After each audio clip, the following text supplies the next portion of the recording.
Turn to page 394.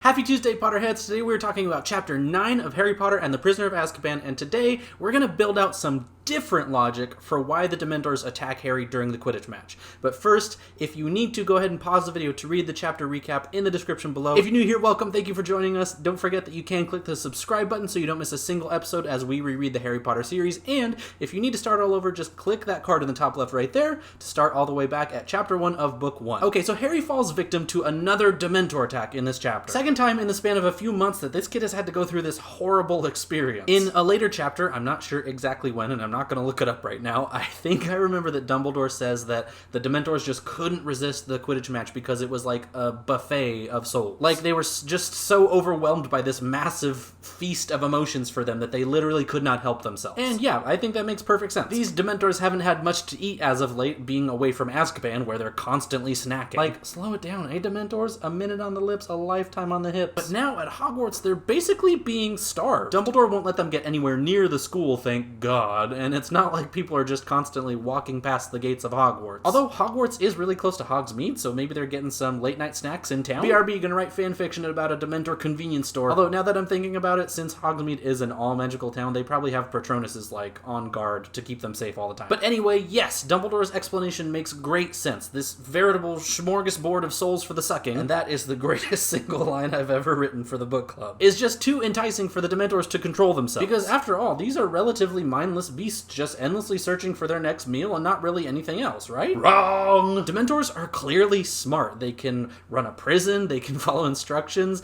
For the most part, they can control themselves when told to, and they form alliances when beneficial to them. So I think there's gotta be some different logic, or at least deeper logic, as to why Harry gets attacked at the Quidditch match here. Or rather, why everyone gets attacked at the Quidditch match. And I think J.K. Rowling has pulled a little Hansel and Gretel here, sprinkled her little breadcrumb trail to lead the Dementors right to the Quidditch match. But, of course, the breadcrumbs are sadness and anxiety, and the Quidditch match isn't made out of candy. But it does have a lot of witches in it. There are so many things that just straight up go wrong in this chapter, or at least they cause a lot of sadness and or anxiety and or just general unhappiness. And we see them through Harry's eyes somewhat, of course, and so it seems at first like they're only happening to him. But really, they're happening to pretty much everyone. First, there's the whole sleeping in the Great Hall thing. All those kids are gonna be unrested for the following day. No one is gonna sleep well there. And that alone heightens negative feelings. Then there's the worry that the teachers didn't find Sirius Black. So everyone is constantly on edge, looking over their shoulders the entire time, worried that he's just gonna jump out of somewhere and like murder the entire school. And then yes, Harry is constantly being followed by someone. He's under constant watch by someone. The teachers are doing it, Percy's doing it, I mean probably other kids too. But I imagine that the teachers are just kind of generally watching over the halls more. And anyone who has any responsibility for student safety is probably on high alert. So like, geez Harry, everything isn't always about you, okay? Gosh! Then on top of that, McGonagall tries to cancel Quidditch practice. And everyone knows you can't cancel Quidditch, but McGonagall, stalwart of student safety, champion of youth welfare, the constantly vigilant protector of all children,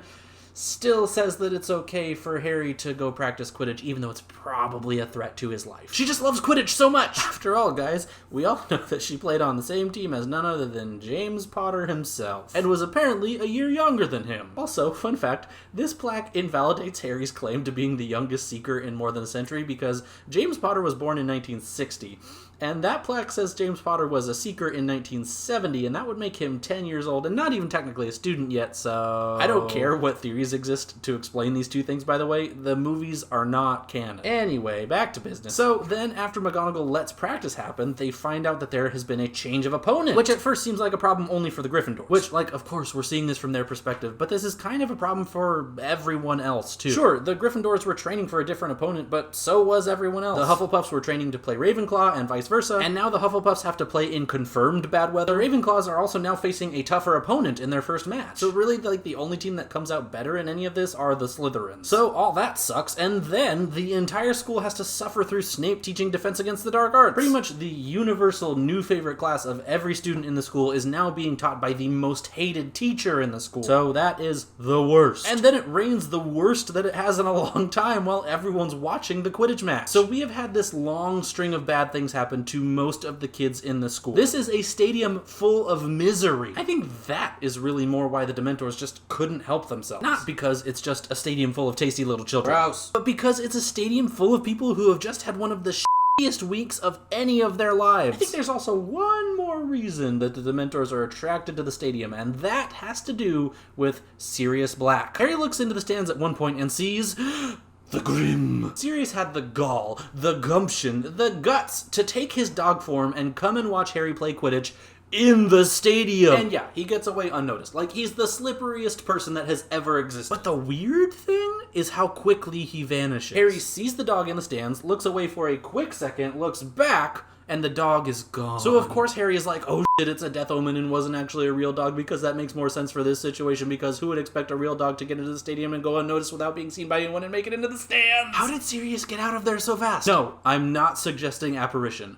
Don't worry, I didn't forget. But I think there must have been some moment where Sirius had to go back into human form to perform a little magical concealment in order to get out of the stadium. I don't know what exactly, but I do know that there is general consensus online that you probably can't perform magic while you're in your animagus form. So if Sirius did have to go back into his human form for a little while, I bet the Dementors' Sirius senses started tingling real bad. And they're like, head to the stadium, that's where we sense him! And then they get there, and they're like me when I walk into Golden Corral, just like drooling. That's it for our main topic today, guys. What did you think? It ended a lot more abruptly than I thought it was going to when I wrote it. But anyway, let me know your thoughts. Do you think this is why the Dementors came to the stadium? And yes, you can just ignore the Sirius Black part because it doesn't make a ton of sense. And now it's time for... In Defense of Romani! Okay, this chapter has one of the standout moments for me where I think that the movies have more to do with all of the hate that Ron and Hermione get than the books. In Defense Against the Dark Arts, Snape calls Hermione an insufferable know-it-all. And in the book, Ron gets way more upset than anyone else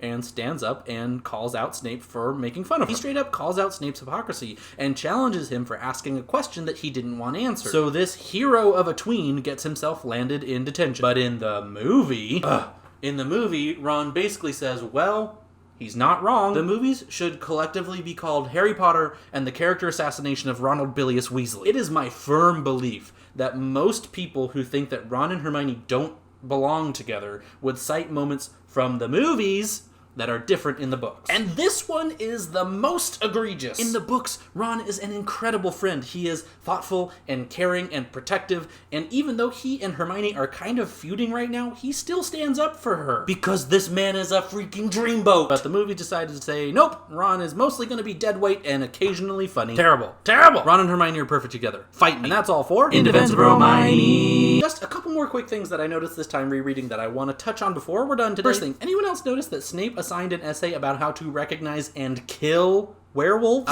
That's a human being. He wants his students doing research about murdering people. Snape's evil. Third week in a row that I'll say it. And lastly, anyone else notice how Harry is kind of the only person who can keep Crookshanks from doing something? Like, Crookshanks actually, at least temporarily, listens to Harry while he shoos him away from the boys' door. Of course, he's a cat, so he's persistent. But, like, no one else can even get Crookshanks to follow directions for a second. I'm not the biggest fan of the whole Crookshanks once belonged to the Potters theory, but this chapter kind of supports it. And finally, time for a question of the week, you guys. If you could turn into any animal as your animagus, what would you turn into? I just gotta say, seems like anyone who isn't choosing some kind of bird is probably making the wrong choice. Convince me otherwise. And that is all for us this week. If you like this week's video, please give it a thumbs up. If you like what I do and you want to follow along, please subscribe and ring that notification bell. It's more important than ever.